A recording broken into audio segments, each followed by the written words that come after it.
అందరికీ నమస్తే, welcome to Anand kitchen. ఈ రోజు సన్నకార పూస తయారు చేసే విధానం షేర్ చేస్తున్నానండి. సన్నకార పూస తయారు చేసుకోవడానికి ముందుగా నేను ఇక్కడ మిక్సీ జార్ తీసి టేబుల్ స్పూన్ ఆమ్ యాడ్ చేస్తున్నానండి.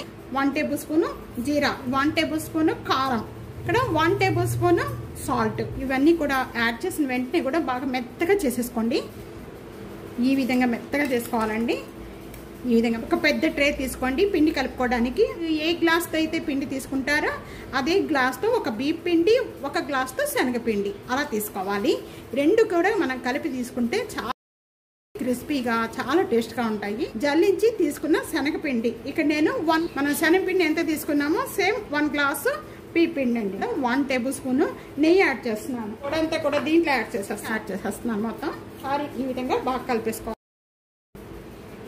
కొద్దిగా వాటర్ యాడ్ చేసుకుంటూ కూడా పిండి అనేది బాగా లూజ్గా కాకుండా టైట్గా కాకుండా కొద్దిగా లూజ్గానే కలుపుకోవాలండి. పిండి అనేది ఈ వాటర్ చల్లటి వాటర్ అనండి, మామూలుగా వేడి వాటర్ కాదు.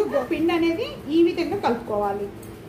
ఇప్పుడు మనం ఈ విధంగా కలుపుకుందంతా కూడా మన చక్రాల గిద్దలు ఉంటాయి. విధంగా కొద్దిగా పెద్ద ఉండలు తీసుకొని దీన్ని మొత్తం లోపల పెట్టేసేసుకోండి. ఇంకా బాగా ఫుల్గా పెట్టద్దు, కొద్దిగా ఎల్త్గానే ఒక అంగుళం ఎల్త్గానే పెట్టుకోవాలి. డీప్ ఫ్రై కావాల్సినంత ఆయిల్ తీసుకోవాలి. ఈ ఆయిల్లో మనం పిండి కలుపుకున్న పిండి అనేది కొద్దిగా చిన్న ఉండ తీసుకొని ఆయిల్ కాయిందా లేదా అనేది ఈ విధంగా వేసి చూడండి. ఆయిల్ బాగా కాయిపోయినట్టే 1 సైడ్ వేగిపోయిన వెంటనే కూడా ఇంకా ఈ విధంగా తిప్పుకున్నట్టు ఈ కలర్ వచ్చేంత వరకు వేయించుకోవాలి. సన్నకార పూస ఈ విధంగా తయారు చేయండి. ఇక నేను కరివేపాకు అదే ఆయిల్లో కరివేపాకు ఏం చేశాను, కొద్దిగా ఈ కరివేపాకు పైన ఇలా వేయటం వల్ల చాలా అంటే చాలా టేస్ట్గా ఉంటాయండి. తప్పకుండా ఇదే విధంగా ఇదే కొలతలతో ట్రై చేసి మీకు ఎలా ఉందనేది నాకు కామెంట్స్లో తప్పకుండా తెలియజేస్తారనుకుంటున్నాను. వీడియో నచ్చితే కనుక ఫ్యామిలీకి ఫ్రెండ్స్ వీడియోని షేర్ చేసి వీడియోని లైక్ చేసి సబ్స్క్రైబ్ చేసుకోండి. Thank you for watching.